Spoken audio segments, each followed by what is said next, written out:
Welcome to Stack Watching, the first series of Environment Hamilton's new podcast. We're intending for this to be a tool that'll teach you the basics of how to observe, document, and report visible air pollution emissions from local industrial sources. A walk you take will last approximately 60 minutes. You should start at the HSR bus stop near the Williams Fresh Cafe, prepared for a walk on flat terrain along the pier all the way to the landing point. Ideally, you should pick a day with clear blue skies or otherwise not too overcast. As you do this walk, you can walk slowly the entire time, or you can stop at each location and listen.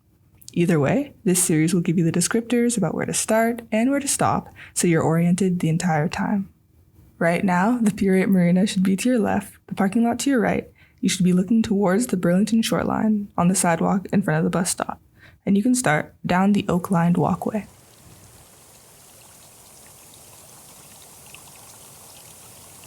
Welcome to the waterfront.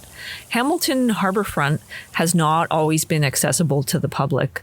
It's only been within recent decades that the city and other partners have worked to make this space a people space where we can come in and get close to the water's edge.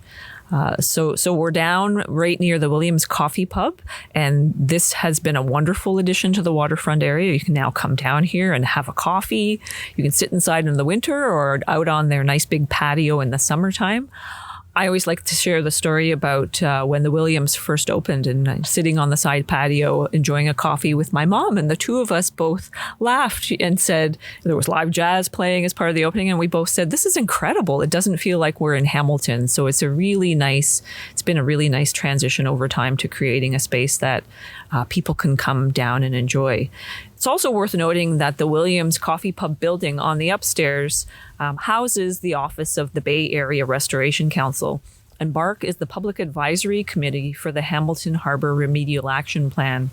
Many Hamiltonians will be aware of this plan. It's been happening and unfolding now since the late 1980s, and the goal is to restore the Hamilton Harbor watershed, including the area where we are. And the RAP, Remedial Action Plan, also includes goals around increasing public access to the waterfront. So that's a lot of what's fueled the positive things that we're seeing unfolding down here by the waterfront. It's also worth mentioning that right in behind the Williams, there's an area that in the summertime is a roller skating rink, or it could be used for salsa dancing, as some of us saw the other night. And in the wintertime, it gets transformed into an ice skating rink. So again, another really great example of a way to draw people down to our harborfront area. That's all for episode 1. Once you reach the blue wave in front of the Hamilton Waterfront Trust Center, you can press play for episode 2.